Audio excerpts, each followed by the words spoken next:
All right, in this video, I will be teaching you how to review the stage of dot loop.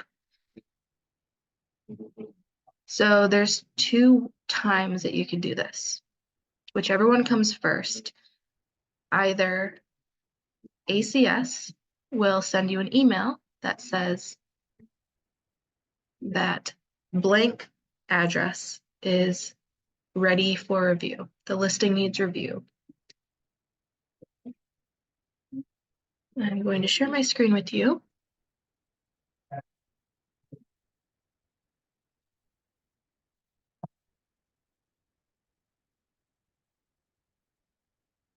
So in this case, I got an email that's from ACS that says that they updated the review stage in the loop of this address. So that will trigger me to go into .loop and review the documents and make sure that we have everything that we need. You also could do it before you would get an email, but the review stage might not be updated at that time.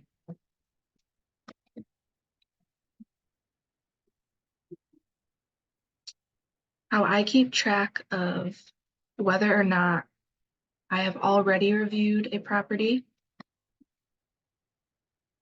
is through here. So see how all of these pendings have the little comment next to it that says approved, approved, approved, approved. All of them should have that. Sometimes if it doesn't have it, it probably just got deleted, which is not a big deal, but it's more of a checks and balances for you. So the property that we got an email for is for 207 East Coffin Ave.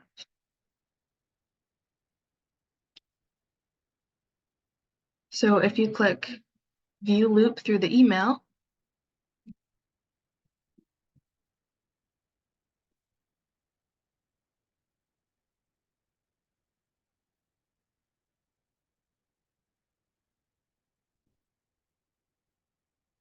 it will pull it right up. You can also search it if you are curious, which I will show you in a moment. So next to you, I always have these printed. This is the BP checklist. It is attached in System Hub to this video. If you need to make any changes, the actual document that is editable, it's an Excel sheet, is in Google Drive, which will be shared with you.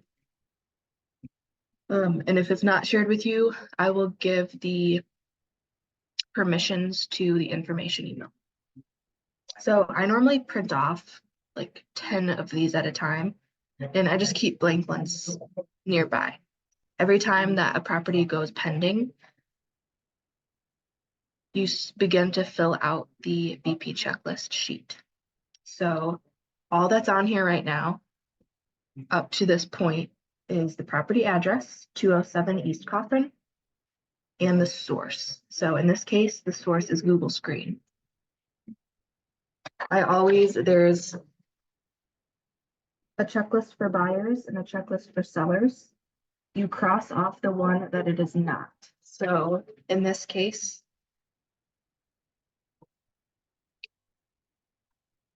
they are a seller.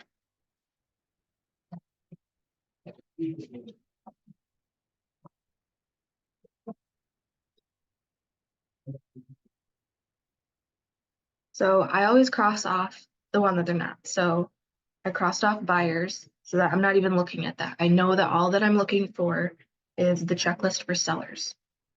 And then I always put the agent's name in there as well so that I can just keep track of if I have any questions, I know exactly who I need to go to. So to start, you click this red box, open all.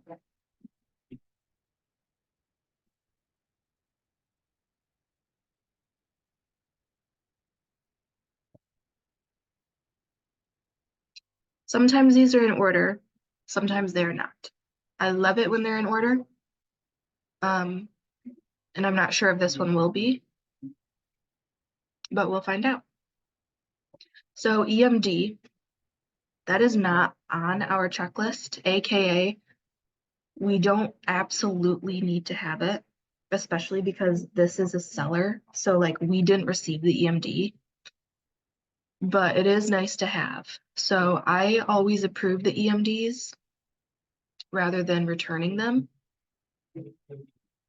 But you don't have to. It's not something that, it's not a scenario where if we don't have the EMD, we need to reach out to somebody to get it.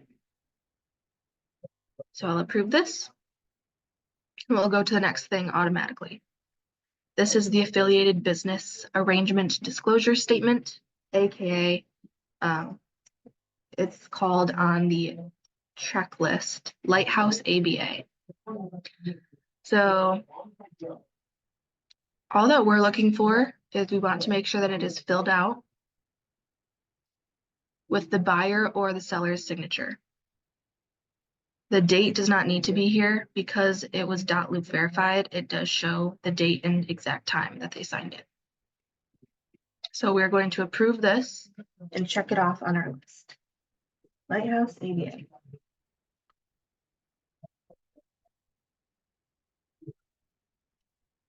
Exclusive buyer agency agreement.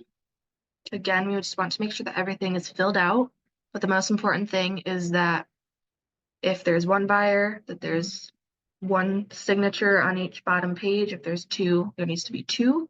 In this case, as we can see from the Lighthouse ABA, there's only one buyer. So we're looking for one buyer signature on the bottom. Keep going down, one signature.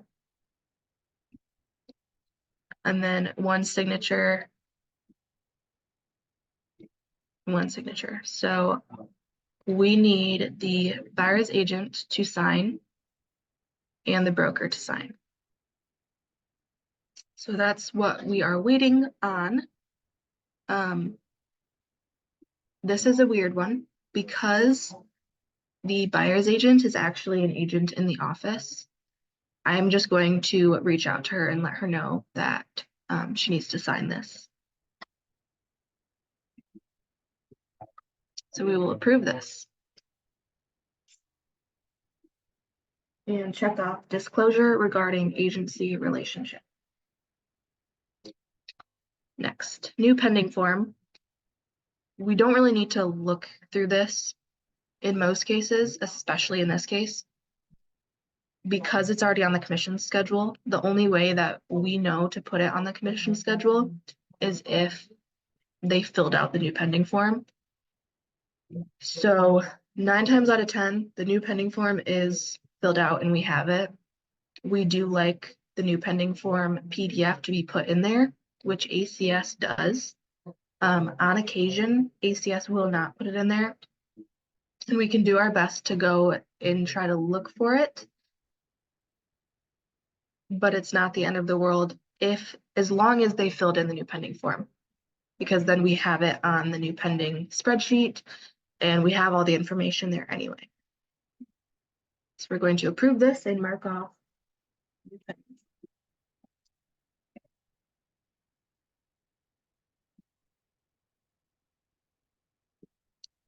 Purchase agreement. Again, we just want to make sure that everything is filled in.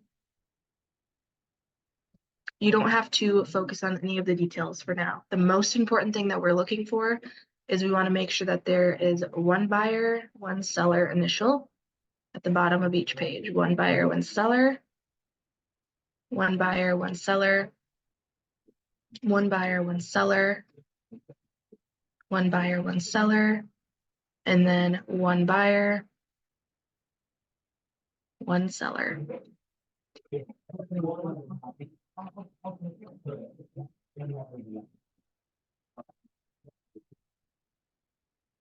We're going to approve this. And that was the purchase agreement.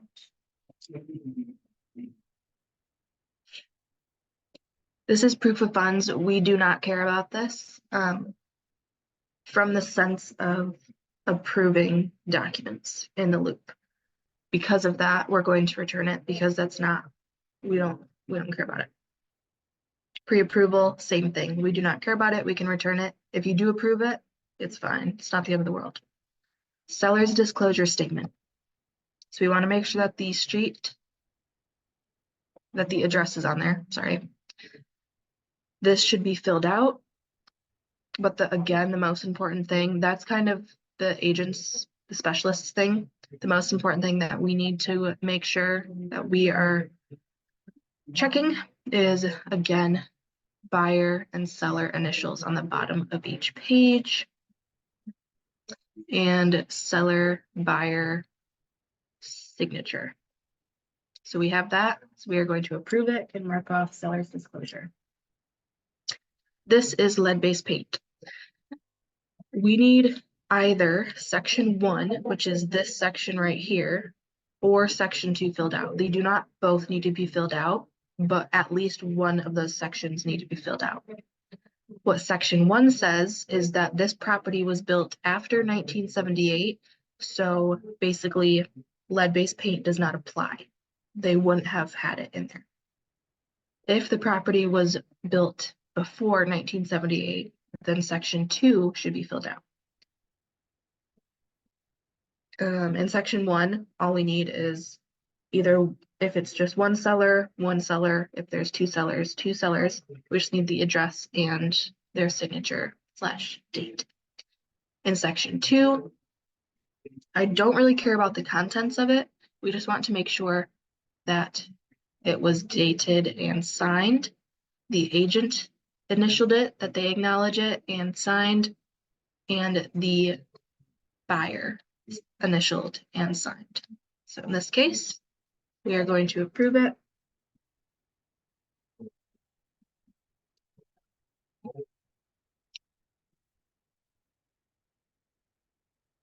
Disclosure regarding agency relationships.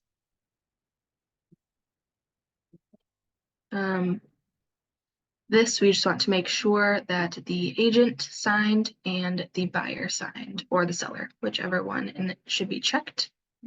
So we're going to approve that and check it off.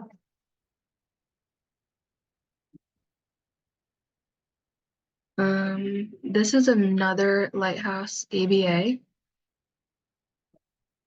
and it is signed. Listing agreement. Here, we want to make sure. Amendment to the listing agreement. So we don't really care about this, but it is signed by the broker and the seller, so we are going to approve it. This was from a price change, not something that we need. Another amendment, again, it's signed. It's not on our checklist, but I am going to approve it. And this is the actual listing agreement. So again, we just want to make sure that everything looks right. There's no major blank spots. But the most important thing that we're looking for is, again, the seller initials on the bottom of each page. Seller initial,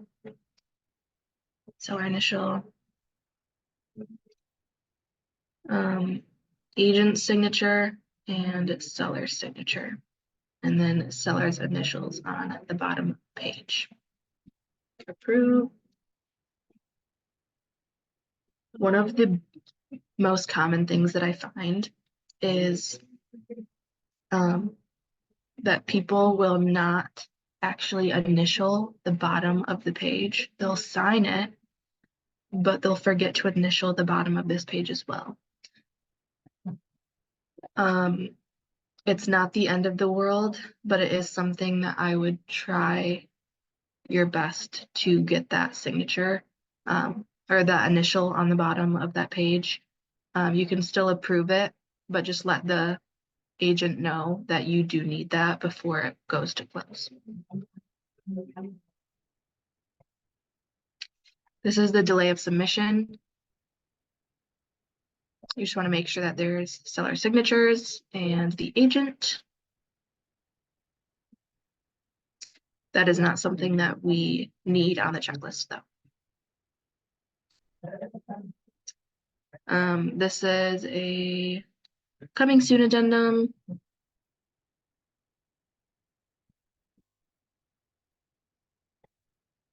It is signed and the listing agent signed. We are going to approve it.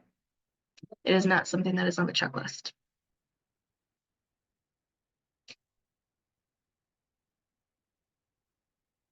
Delay of submission.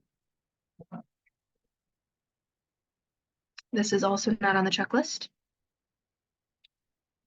Coming soon agreement. This is on the checklist, so we do need this. We want to make sure that the address is on here as well as the seller's signature. Owner is the seller. And the date.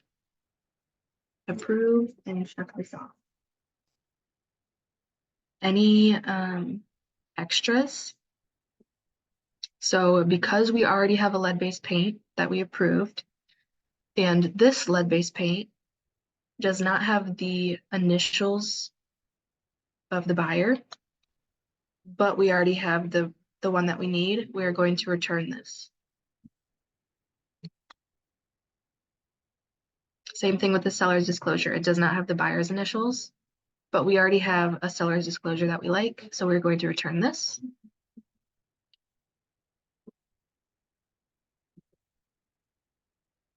Disclosure regarding agency relationships. We already have this, but this is the wet signature. So I'm going to approve this one as well because it's what we need. We'll just have two of them and that's okay. We already have this, the same exact thing, so I'm going to return this. And that's all. Now, as long as you have everything checked off on the checklist for sellers in this case, you will click done. If there are things that you're waiting for, so not everything is checked off, you'll still click done, but you won't change either of those things. They're still under review. So you would click finish until I'll show you what it looks like. So let's say we click finish without approving it. Once the agent gets back to you what you need back, this is how you will do it. Right here, it says contract needs review. You'll change this to contract approved. And down here, listing needs review. You will change it to listing approved. That's how you can do it if it either was not submitted for review in the first place. Sometimes there's trouble with that, but let's say you have not reviewed the documents yet, but the property is closing next week, or the property is closing tomorrow, whatever, and you haven't done it yet because it wasn't submitted for review yet. That is what you can do. You can, if the red box does not show up to open all, you can click on each of these individually, check them off on your physical list, and then do contract approved right here.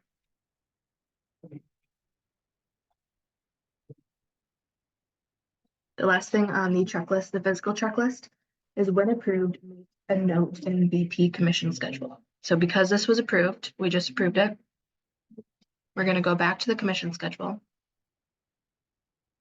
And right here, this one's a little bit funky because we have two different specialists in the office on the seller and the buyer side, which is not super common, but it does happen. So this is actually a pretty good example. So in this case, this is for the seller. So I'm going to add a note. So I right-clicked, insert note, approved. If I ever am waiting on something, so let's say we needed the lead-based paint, you can